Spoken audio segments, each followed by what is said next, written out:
հաստատ խտավորել ատելության գոյությունը եւ սա մենք ոչ միայն ներկայացնում ենք միջազգային գործընկերներին, այլ նաև այս զեկույցները օգտագործվում են դատական գործընթացներում ատելությունը ցուցադրելու եւ ատելության պայմաններում մարդու իրավունքների խախտումներ կամ հանցագործություններ կատարելու հանգամանքը հիմնավորելու տեսանկյունից եւ օրինակ առանձին հանցագործությունների պարագայում էլ պետական քաղաքականությունը որպես գործոն է արարքը որակելու տեսանկյունից օրինակ եթե մենք վկայակոչում ենք մարդկության դեմ ուղղված հանցագործություն կամ ցեղասպանություն ապա պետք է կարողանանք ցուցադրել ոչնչացնելու նպատակ պետության կողմից կամ հետքեր ջնջելու նպատակ օրինակ բռնի տեղահանման պարագայում մենք պարտավոր ենք ցուցադրել նախ դրա բռնի բնույթը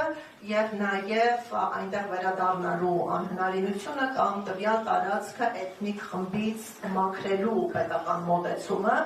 ուստի այս զեկույցները բացի այն որ միջազգային գործընկերներին հնարավորություն են տալիս պատշաճ հասկանալ իրողությունը եւ չտրվել ադրբեջանական քարոզչությանը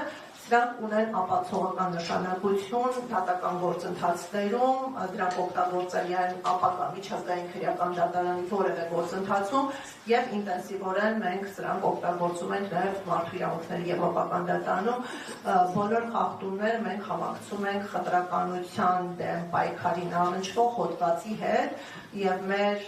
մոտեցումը այն է որ բոլոր հանցագործությունները պայմանավորված են հայերի ազգային էթնիկ պատկանելիությամբ, այսինքն էթնիկ հանգամանքը ինքնին հանցագործություն ծնող, դրա կատարմանը նպաստող գործոն է։ Հիմա եթե անդրադառնանք դատավարություններին եւ գերիների վերադարձի հարցին, նախ ինչու ենք մենք նշում, որ այս դատավարությունները Հայաստանի Հանրապետության դեմ են։ Մեկ պարզ պատճառով, որ այս դատավարությունների ընթացքում Ադրբեջանը փորձում է ցուցադրել, որ Արցախը որպես կենսունակ ինքնավարության բարձր աստիճան ունեցող միավոր գոյություն չի ունեցել եւ իրականում Արցախի վարչակազմը արհեստականորեն ներմուծվել Հայաստանի Հանրապետության կողմից ադրբեջանական տարածքների զարթումը արդարացնելու եւ այնտեղ վերահսկողություն ունենալու նպատակով։ Նախորդող տարիների ընթացքում, երբ հակամարտության լուծման ուղիներ էին ընտրվում, այդ թվում ԵԱՀԿ Մինսկի հովանու ներքո, հարց էր առաջանում, արդյոք Արցախի ինքնորոշումը արդյունք է եղել Արցախի անկախության ինքնահռչակումը արդյունք է եղել ինքնորոշման իրավունքի արտահայտման, թե այստեղ գործ ունենք տարածքային ամբողջականության իրավունքի խախտման հետ, երբ երրորդ պետությունը զավթել է ադրբեջանական տարածք եւ այստեղ արհեստականորեն ներմուծել խամաճիկային վարչակազմ։ Եվ այս սահմանագիծը շատ կարևոր է եւ կախված նրանից, թե ինչպիսի գնահատական կձևավորվի, մենք կամ կունենանք ազգերի ինքնորոշման իրավունք, որը ապօրինաբար բռնաճնշվել է Ադրբեջանի կողմից եւ այստեղ ագրեսիա է դրսեւորվել, կամ մենք ունենանք Ադրբեջանի տարածքային ամբողջականության իրավունքի խախտում, որի պատասխանատուն ըստ էության լինելու է Հայաստանի Հանրապետությունը։ Ադրբեջանը նախկինում որևէ ապացույց չէր կարողանում գեներացնել բայց այս թեզերը մշտապես քաշվել են, այս թեզերը իրենց կենսունակությունը չեն կորցնում, հիմա այս դատավարությունների միջոցով Ադրբեջանը ըստ էության այդ ապացույցներն է հավաքում։ Օրինակ պետք է հասկանանք, ինչու են պարտադրում որոշ ղեկավարների ասել, որ իրանք ցուցումները ստացել են Հայաստանի Հանրապետությունից, որ իրանք ինքնուրույն որոշում չեն կայացրել։ Այս փաստի վերաբերյալ նման վկայությունը հնարավորություն է տալիս պնդելու, որ վարչակազմը ինքնուրույն չի եղել, կենսունակ չի եղել եւ դրածո է եղել, որը բոլոր մակարդակի որոշումները համաձայնեցրել է Հայաստանի Հանրապետության հետ եւ Հայաստանի Հանրապետությունը ոչ թե պաշտպանել է Արցախի ինքնորոշման իրավունքը, այլ Հայաստանի Հանրապետությունը իր վարչակազմի միջոցով զավթել է այսպես կոչված Արցախի տարածքը։ Եվ նման ապացույցները վստահեցնում են, որ օգտագործվելու են ավելի մեծ ինտենսիվությամբ միջազգային գործընթացներում։ Օրինակ Ադրբեջանը ունի 2 հայց, ՄԱԿ-ի Permanent Court of Arbitration, արբիտրաժային մշտական դատարանում, եւ տնտեսական գործունեության հետևանքով բնությանը եւ այլ շահերին պատճառված վնասի վերականգնման խնդիր է դնում։ Հիմա տեսեք, հայցը ներկայացված է Հայաստանի Հանրապետության դեմ։ Եվ Ադրբեջանը պետք է հիմնավորի, որ Հայաստանի Հանրապետությունն է տնտեսական գործունեություն իրականացնել, ոչ թե Լեռնային Ղարաբաղի Հանրապետությունը, այլ Հայաստանի Հանրապետությունը եւ Լեռնային Ղարաբաղի վարչակազմի գործողությունները ամբողջովին վերագրելի եւ վերագրելի են Հայաստանի Հանրապետությանը։ Հիմա այս ցուցմունքների միջոցով նրանք փորձելու են բերել եւ հիմնավորել, որ Արցախում գործունեություն իրականացրել է հենց Հայաստանի Հանրապետությունը։ Եվ սա շատ վտանգավոր է, եւ Հայաստանի Հանրապետությունը կարծում եմ պետք է կարողանա հակազդել այս կեղծ թեզերին։ Հիմա դատավարությունների մասով մենք մեծ սպասումներ չենք կարող ունենալ։ Եվ չենք էլ ակնկալում իրավունքների վերականգնում ադրբեջանական դատական ատյանների կողմից։ Ի սկզբանե մեր մոտեցումը այն է եղել, որ Ադրբեջանը չի կարող որևէ հայի համար ապահովել արդյունավետ իրավական պաշտպանության հնարավորություն, այդ թվում դատական պաշտպանություն, քանի որ նախ հայերը Ադրբեջանում բռնաճնշվում են պետական քաղաքականության շնորհիվ եւ այնտեղ կա խտրականության ատելության այնպիսի բարձր մակարդակ, որը զրկում է դատավորին անաչառ գործելու հնարավորությունից։ Դրա համար խնդիրը պետք է վերաձևակերպել, այն է հասնել այդ փաստերի արձանագրմանը, այդ թվում միջազգային անկախ կառույցների գործունեության շնորհիվ, որից հետո միջազգային մեխանիզմների գործարկմամբ այդ անձանց իրավունքների պաշտպանություն իրականացնել։ Ադրբեջանական դատարանների գործունեությունը մենք չենք կարող լեգիտիմացնել թվացյալ պաշտպանություն կազմակերպելու նպատակով, բայց տեղ գտած խախտումների մասին պետք է խոսել, դրանք պետք է բարձրաձայնել, դրանք պետք է հաստատվորել, որից հետո այդ ամենը ներկայացնել վերազգային կառույցներին, որոնք վերջնական գնահատական կձևավորեն մեր հայրենակիցների իրավունքների խախտումների վերաբերյալ։ Իրավական ակտերի գոյությունը մեզ համար հավելյալ քաղաքական ճնշում գեներացնող հանգամանքներ են, քանի որ Հայաստանի դիվանագիտությունը միայնակ չի կարողանում միջազգային ճնշման միջոցով զսպել Ադրբեջանի ապօրինությունները կամ ապահովել մեր հայերի իրավունքների պաշտպանություն, հասկանալի է, որ այստեղ պետք է օգնության գան իրավական ակտերը, որոնք իրենց իրավական բնույթով կամ հետագա քաղաքական պրոցեսների միջոցով կճնշեն Ադրբեջանի եւ միգուցե մենք այդտեղ կունենանք փոփոխություններ։ Բայց սրան պետք է նայել որպես երկարաժամկետ պրոցես,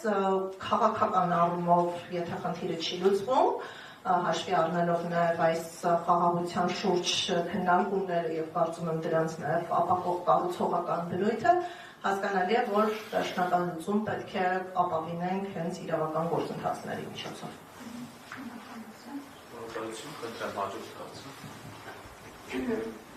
Ուրեմն ատելության խոսքը Ադրբեջանում ես բարեբախտաբար ադրբեջանական մեդիային հետևել եմ նաև մինչև 2018 թվականը ու Ալիևի հռետորաբանությունը միշտ եղել է նույնը։ Երևանը ադրբեջանական քաղաք է, Զանգեզուրը նույնպես ադրբեջանական է, բայց այստեղ կարևորը Ալիևի բլեֆը չի, այլ այն, թե ինչպես ենք մենք արձագանքում դրան ներսում։ Մինչև 2018 թվականը բոլոր մեդիա դաշտը նպատակահարմար չէր գտնում այդ ատելության խոսքը ներսում տարածելու։ Իսկ 2018 թվականին ու վարում է լրիվ ամբողջությամբ Ջայլանի քաղաքականություն։ Իսկ 2018 թվականից հետո ինքը սկսեց ամենօրյա ռեժիմով պրոյեկցել, տարածել այդ ատելության խոսքը, գեներացնելով ներսում այդ լարվածությունը։ Ինչը որ այլ ավելի ոգևորում էր Ալիևին, ես շարունակում էի հետևել։ Բացի այդ լսեցի կարծիք, որ այժմյան իշխանություն, հետագայի իշխանությունը պետք է կրի այսօրվա իշխանությունը նույնպես կրում է նախորդների վախորած քաղաքականության հետևանքները, հաջորդը նույնպես կրել է ու ստացվում է, որ մենք ճիշտ դժգոհ ենք լինելու մեր բոլոր իշխանություններից։ Հարցս, իսկ իրականում չեք կարծում, որ մեղքը հենց այն առաջին իշխանությանն էր եւ Հայաստանում եւ Արցախում, ովքեր որ հետամուտ չեղան 90-ականների օրինական հանրաքվեի արդյունքներին, որով Արցախի ժողովուրդը արդեն իր կամքն էր արտահայտել միանալու Հայաստանի Հանրապետությանը, որը մեծ շատ կարևոր եւ ուժեղ հաղթանակն էր։ Չգիտեմ, դրանից ավելի ուժեղ շանս մենք ունեցել ենք, արդյոք թե ոչ։ Ես կմեկնաբանեմ, բայց նաև հնարավորություն կտամ գործընկերներից։ Ես իրականում կարծում եմ, որ եթե պետք էր բանակցային ճանապարհով հասնել հարցի լուծմանը, ապա Հայաստանը պետք է իր ամենաուժեղ բանակցային կետում կարողանար այդ խնդիրը լուծել, իսկ պատերազմում հաղթած պետությունը կարծում եմ հենց տվյալ ժամանակահատվածում է, որ թելադրելու դիրք ունի եւ իրական հնարավորություն պարտվածին հարկադրելու այնպիսի լուծում, որը երկարաժամկետ կտրվածքով երկկողմանի ընդունելի կլինի, եւ եթե այդ պահը բաց էր թողնված, զարգացումների նման ընթացքը կարծում եմ կանխատեսելի էր, եւ եթե մենք նաև գումարում ենք, որ որոշակի կետից Ադրբեջանը այլևս չէր ցանկանում բանակցային ճանապարհով հասնել որևէ լուծման, որովհետև կարծում էր, որ միակողմանի ռազմական ճանապարհով հասնելու խնդիրների լուծման դրա համար պետք չէ միջանկյալ հարցեր կամ ինչ-որ օգուտներ բանակցել։ Հայաստանը պետք է ճիշտ հակառակ դիվանագիտությունը վարեր եւ նաեւ չմոռանանք տնտեսական գործոնը, այսինքն տարիները նաեւ տնտեսական խզումներն էին ընդլայնում եւ ռազմական ուժի առումով անհավասարությունը մեծացնում էին եւ նման պայմաններում եթե օրինակ հայ հասարակությունը գեր մոբիլիզացված եւ կոնսոլիդացված չէր, որ գերմանական ճապոնական ճշգրտությամբ անցալեր, որ ինքը գտնվում է ռազմական դրության մեջ եւ պետք է զարգացնի երկիրը այնպիսի տեմպով կամ ասեն գիտական այնպիսի նվաճումներ ունենա, որ այս անհավասարությունները ի վնաս չլինեն, հասկանալի է, որ թերևս այլ հնարավոր ելքերը պետք է բացառված լինեին։ Ես կիսում եմ այն մոտեցումը, որ հարցը պետք է լուծում ստանա շատ ավելի վաղ ժամանակահատվածում, իսկ պատերազմի կանխման միակ միջոցը դա Հայաստանի ճիշտ զարգացումն էր, որին կարելի էր հասնել կատարյալ կառավարման ճանապարհով եւ ուղղակի բաց թողումները անթույլատրելի էին, դրանք հավասարեցված էին մեր իրողության բարեբեմ հանցավոր գործունեության։ Հնարավորություն տամ։ Շնորհակալ եմ։ Իրականում ցավալիորեն դուք սխալվում եք, մինչև 18 թվականը եղել են բազմաթիվ զեկույցներ, դրանց համահեղինակ եղել եմ նաև ես, 14, 15, 16 թվերին, այնքան տարիքս ցույց չի տալու, որ ավելի հետ գնամ, բայց առնվազն 14-15 թվականներից Ալիևի խոսույթի վերաբերյալ եղել են բազմաթիվ զեկույցներ եւ անգլերեն եւ հայերեն խոսքի մասին ատելության խոսվել է ներսում, եթե հիշեք Սաֆարովի հայտնի դեպքը դա մեծ աղմուկ բարձրացրեց եւ Հայաստանի Հանրապետության ներսում եւ պաշտոնյաների կողմից եւ երկար ժամանակ այդ թեման շրջանառվում էր, այսինքն ասել, որ դրա մասին նախորդիվ չի խոսվել, ճշմարտության հետ աղերս չունի, խոսվել է, բայց այլ բան, որ պետական քաղաքականության առումով չի գիտակցվել ատելության խոսքի լրջությունը եւ հետևանքները։ Դա չի գիտակցվել, դա մինչ օրս չի գիտակցվում։ Մենք շարունակ մտածում ենք, որ դա վերաբերվում է մեկ ուրիշին։ Դա մեր մասին չէ, այդ հայը, որի մասին Ալիևը խոսում է, ես չեմ։ Միգուցե մեկ ուրիշն է, Սյունիքում ապրող հայն է, նախկինում Արցախում ապրող հայն էր, հիմա կարող է Գեղանկունիքում ապրող։ Ինչ չի վերաբերվում, ոչ։ Դա վերաբերվում է մեզ բոլորիս, բոլոր նրանց, որոնք էթնիկ հայ են,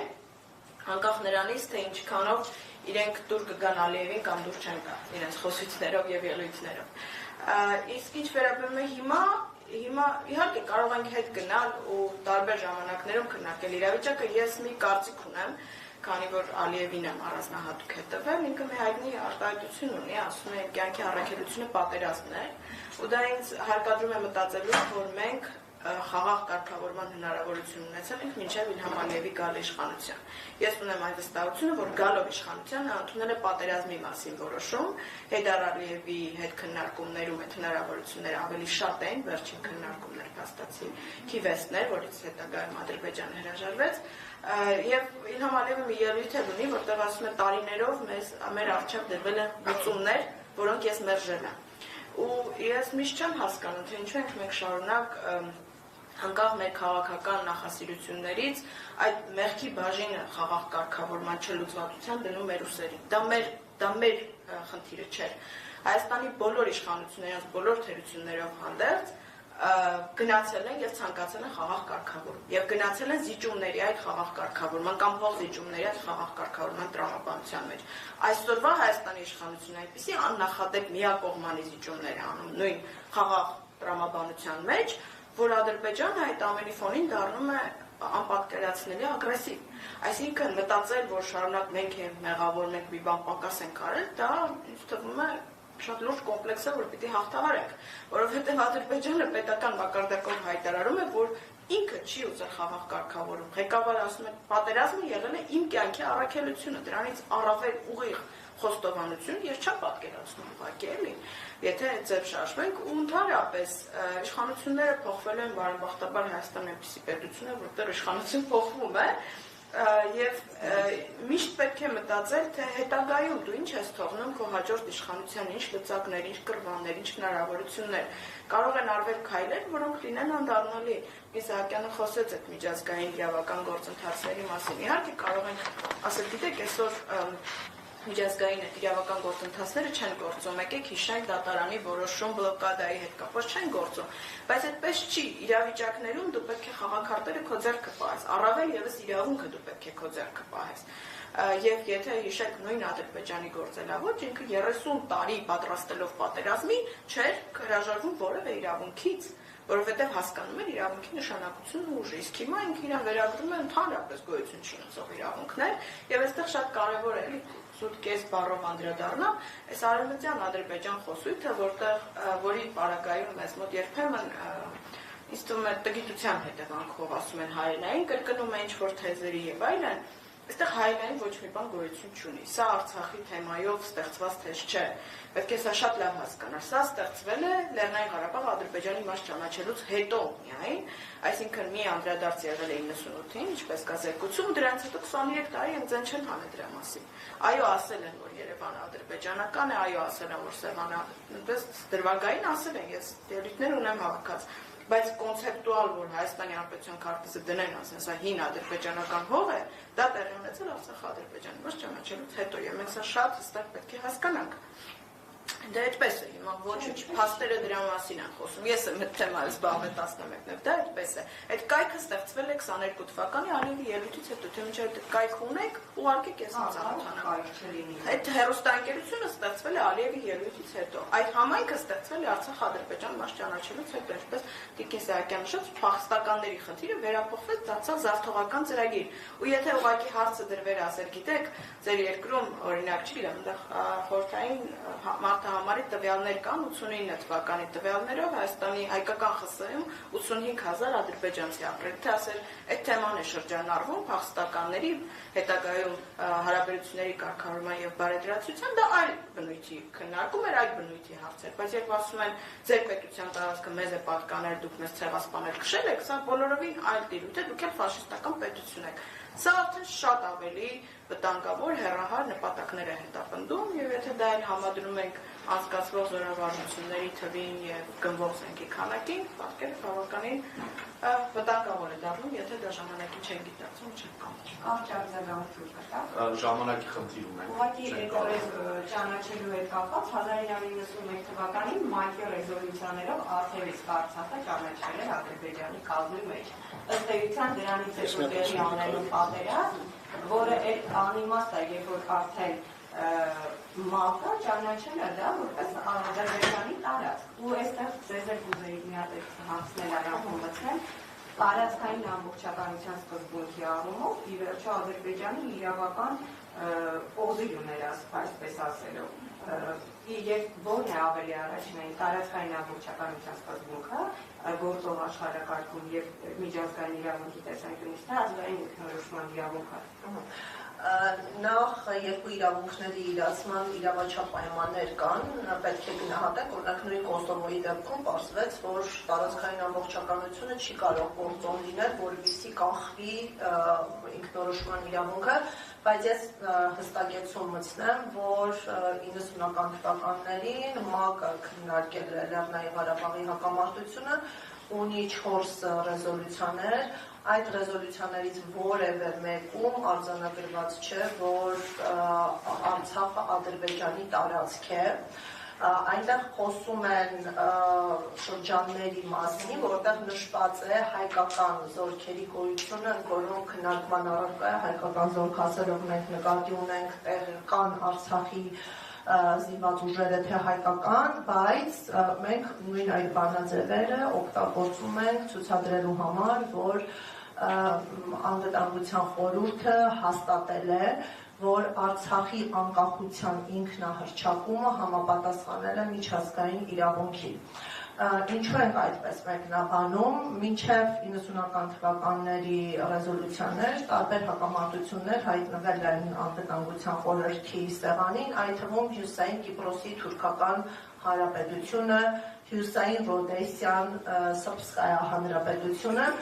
եւ այս ընթացքում ՄԱԿ-ը փորձել է հասկանալ, արդյոք անկախության ինքնահռչակումը խախտել է միջազգային իրավունքը, այդ թվում տարածքային ամբողջականությունը, եւ երբ գտել է, որ խախտում կա, օգտագործել է մի հզոր գործիք, որը կոչվում է կոլեկտիվ չճանաչման պահանջ, collective non-recognition,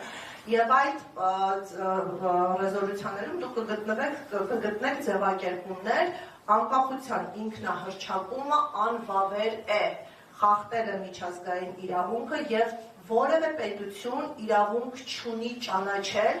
անկախ հանրապետություն, այսինքն եթե Հայաստանի Հանրապետությունը որոշեր Հյուսիսային Կիպրոսի թուրքական հանրապետությունը ճանաչել որպես Թուրքիայի մաս բարելավելու համար Թուրքիայի հետ հարաբերությունները, Հայաստանի Հանրապետությունը կխախտեր ՄԱԿ-ի ռեզոլյուցիան եւ համանման կարգավիճակում հայտնվում էին ՄԱԿ-ի բոլոր անդամ պետությունները։ Հիմա հարց, ինչու Արցախի հարցը քննարկելիս, երբ որ այս գործիքը շատ հայտնի էր Անվտանգության խորհրդին եւ բազմաթիվ դրվագներով կիրառություն ուներ, այդ մասին չգրվեց։ Ինչու Անվտանգության խորհուրդը չնշեց, որ ինքնահռչակումը եղել է անվավեր եւ արգելում է որևէ պետության ճանաչել Արցախի հանրապետությունը որպես ինքնուրույն պետություն։ Մի պարզ պատճառով, որ ակալելի է եւ հասկանալի է ողջ աշխարհին, որ այս դեպքում գոյություն ունի ինքնորոշման իրավունք։ Եվ այդ հակամարտության լուծման նպատակով է Անվտանգության խորհուրդը լեգիտիմացրեց արդեն իսկ ձևավորված Մինսկի խմբի ՀՀԿ Մինսկի խմբին այն ակնկալիքով, որ հարցը ունենալու է իր խաղաղ լուծումը։ Ադրբեջանը բնականաբար այս տարիներին մերժեց իրավական լուծման հնարավորություններ, ասենք նույն միջազգային արդարադատության դատարանի մանդատը ճանաչելու միջոցով, ապա լեգիտիմացրեց քաղաքական հարթակները եւ դիմեց ռազմական ուժին եւ կարծում եմ սա ամբողջովին տեղավորվում էր Ալիևի քաղաքականության մեջ, ես այստեղ իմ գործընկերոջ տեսակետը լիովին կիսում եմ, որ պատերազմը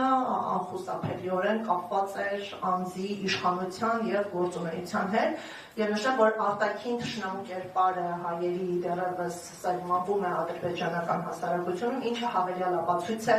որ իշխանության գոյատևելու, մնալու, ձևավորելու այս բոլոր պրոցեսների հիմքում ընկած է հենց պատերազմ կոնցեպցիան։ Շնորհակալություն։ Շնորհակալություն։ Ես ինչպես հասկացա, դուք իմ խոսքին ակնարկ արեցիք։ Ես ասում եմ, ես ինքս արձագանքել եմ մարդիկ խոսեցին։ Տեսեք, ես որ ասում հաջորդ վարչակազմը, դուք ապրիորի ենթադրում եք, որ հաջորդ վարչակազմը շարունակելու է գործող վարչակազմի քաղաքականություն, որտեղից ձեզ նման համոզմունք։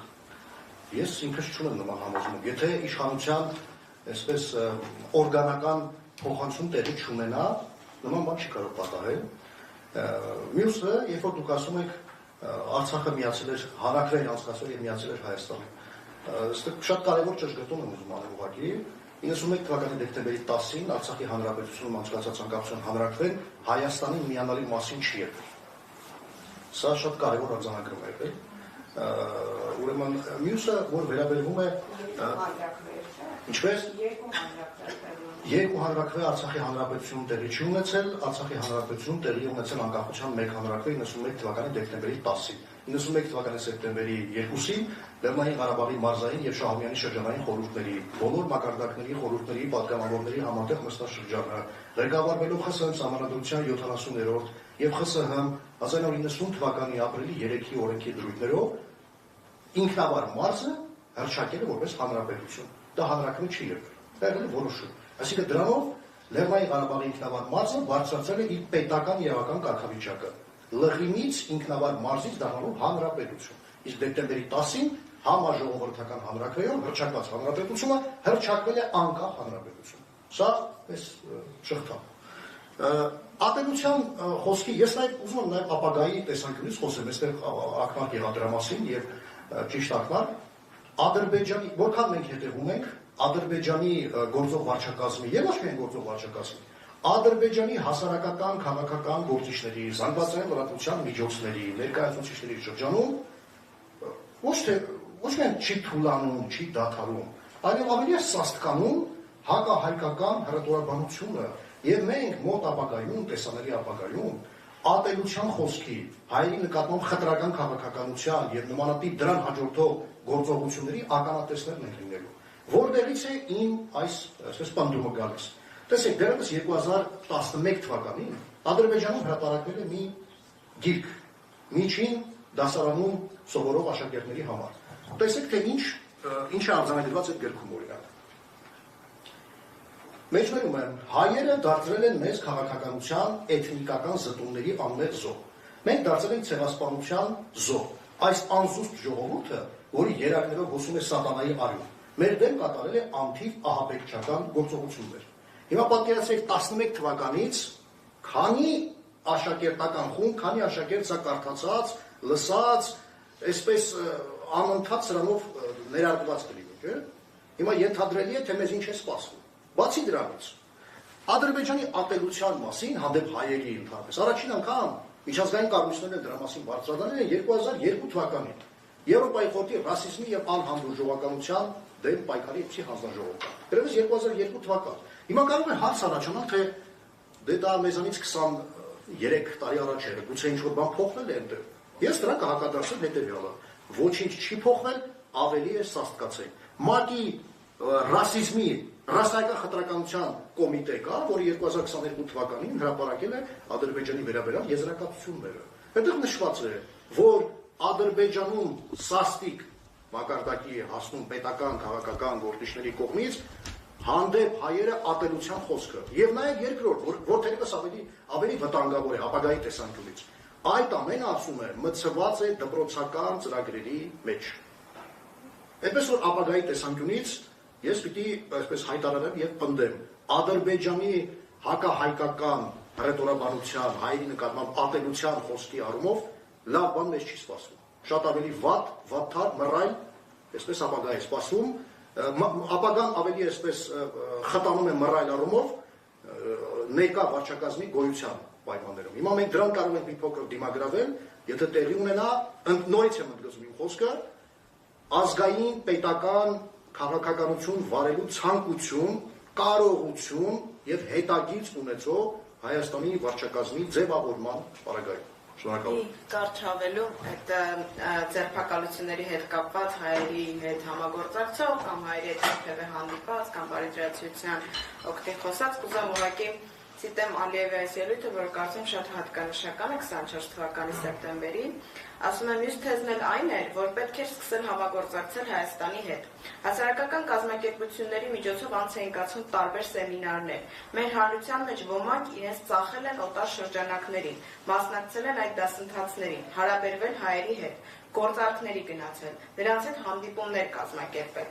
Ինչ կապ կարող ենք ունենալ արյունարբու թշնամու հետ, որը վիճակորձել է Խոջալույի ցեղասպանությունը եւ գետնին հավասարացրել մեր բոլոր քաղաքներն ու գյուղերը Ղարաբաղի տարածաշրջանում։ Բայց այդ օկուպացիան հավերժացնել ցանկացողների նպատակը այն է, որ ապագա սերունդը, երիտասարդ սերունդը այլևս չուզենա պատերազմ, որ մենք խաղաղության հասնենք Հայաստանի հետ։ Այսինքն այս խոսքով պարզ ասում է, որ ինքը թույլ չի տվել, որպեսզի մարդիկ մտածեն, որ հնարավոր է խաղաղ կարգավորում։ Այսինքն նպատակը պատերազմն էր, եւ մենք պետք է գործընթացներին այդ տեսանկյունից նայենք, որ այդպես վերաբերվենք։ Ու այո, ներկայիս վարչակազմը, քանի որ շարունակվում է Ադրբեջանում, իր համար կենսական է եւ հայերը այդ առումով բավականին ցավալիորեն հարմար ճշնամի են, առավել եւս հիմա, երբ ավելի բարդ ու խոցելի իրավիճակում են գտնվում, այդ կերպարը շարունակ պետք է տնկարել, ուղղակի հիմա ավելացել է այն, որ նրանց օգնում են ինչ-որ շրջանակներ, եվրոպացի դիտորդները լոկտեսություն են անում, տվյալները տալիս են հայերին, հայերը պատրաստում են պատերազմի, ասենց ամբողջը թնջուկը անընդհատ պարբերաբար եփվում է, եւ ուղղակի մի հավելում էլ անեմ, Տիկին Սահակյան կարևոր բան խոսեց, որ Հայաստանն է եղել շահառուն Լեռնային Ղարաբաղ, այսինքն մեղադրանքներ պես են, մեկ այլ դրվագով էլ գնում է, որ ԿԳԲ-ն է եղել, այսինքն այդ ռուսական հերքն էլ է փնտրվում այս ամբողջ գործընթացների մեջ, որպես հրահրիչ ուժ այդ ամբողջի եւ իրավ է, այսինքն այն մարդիկ, որոնք ժամանակի ընթացքում փորձել են հանդիպել հայերի հետ, խոսել բարիտրացությունից եւ այլն, այդ մարդիկ բանտում են եւ այս գործընթացը չպետք է թերագնահատել։ Եվ մի ուշագրավ դրվագ եմ ասեմ, քանի որ Ռուբեն Վարդանյանը հացադուլ հայտարարեց բավականին երկար ժամանակ, հետաքրքրական էր տեսնել, որ դրանից անմիջապես հետո մի քանի ադրբեջանցի քաղաքապետարներ են հացադուլ հայտարարել միջազգային ուշադրությունը գրավելու համար, նրանցից հայտնի Թովֆիկ Յակուբլուն է, որի հացադուլի, եթե չեմ սխալվում, արդեն 17-18 օր շարունակվում է եւ նորեն մամուլը նայում է իր վերջին խոսքերն ուղում, այսինքն ասում է, որ ես գնում եմ մահվան ճանապարհով եւ ամբողջ խոսույթը այն է, որ չկա արդար դատավարություն այս երկրում, այսինքն եթե ադրբեջանցիների համար դա գոյություն չունի, իսպառ բացակայում է, ինչպես եք պատկերացնում, որ դա կարող է գործել հայերի հետ կապված խոսույթներում, ուղղակի Ռուբեն Վարդանյանը հասկանալով նաև միջազգային հանրության ուշադրության կարևորությունը իր գործողություններով երբեմն իր կյանքը վտանգի տակ դնելով փորձում է այդ ամբողջ ուշադրությունը գրավել եւ ցույց տալ թե որ ուղղությամբ է շարժվում այդ գործընթացը ասեմ որ Վարդանյանը առանձնակի թիրախ է դեռ այն ժամանակ պետնախարար լինելու ժամանակ մի Ադրբեջանի պաշտպանության նախարարության հետ առնչվող այդ կալիբր ասկայքը հրատարակեց մի տեսանյութ պետնախարար գտնել եւ ոչնչացնել, այսինքն ֆիզիկական ոչնչացման վտանգի տակ է նա բարբերաբար եղել եւ ըստ էության այլ շարունակում է լինել հատկապես միջազգային հանրության հետ իր աշխատանքի համար Ադրբեջանին չի ուզում ոչ միջազգային գործընթացը միջազգայինից դուրս դնել միջնորդներից, դուրս դնել դատարաններից, որովհետեւ այդ առումով ինքը ոչ մի լծակ չունի։ Իրեն պետք է զուտ քո հետ տետատետ մնալ, քո հարցերը այդպես լուծել, դու իր համար խոցելի ես, հեշտ ես, թիրախ ես, ու այդպես հարմար է։ Դրա համար ինքը բոլոր այդ միջազգային բաներից ուզում է դուրս թողնել եւ բոլոր այն հայերը, որոնք փորձում են ներգրավել, խնդրեմ են դառնում Ալիևի վարչակազմի համար։ Շնորհակալություն հարգելի բանախոսներ, եթե այլ հարցեր ունեք, գուցե արդեն դեմարտեմ հանդիպումից հետո ուղենք, որովհետև ժամանակը մեր սպառվել է։ Ներողություն Տիկին Հիլդային եմ երևի հնարավորություն տալ, հա վերջին հարցը։ Շատ քանի Միտի մասին հաստատագրավ, բայց կարծում փորձեմ վերականգնի հարցին տեսնի։ Ուրեմն Հայաստանի իշխանությունները եթե իրենց տվյալական հայցերը երկաշեն, ինչ կմնա միջազգային իրավունքի դեմի վրա, միջազգային իրավական դեմի վրա, ինչ հնարավորություններ կմնան անհատական բարակամի համար եւ այս բոլորը միադեղելու եւ այսպես ոչ pedagogan, բայց ժողովրդի անունով ասկյալ հավաքական տալու հնարավորությունները ինչ են։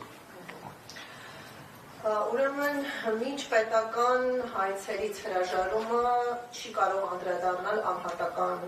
գործերի վրա, որովհետև անհատական գործերով կոնկրետ դիմադրումներ կան, տուժած անձինք, նրանց ընտանիքի անդամները եւ իրենք են տնօրինում դատավարական իրավունքները այդ խմբերը մեծամասամբ ներկայացված են մեր փաստաբանական թիմի կողմից եւ այդ գործերը շարունակվելու են քննվել,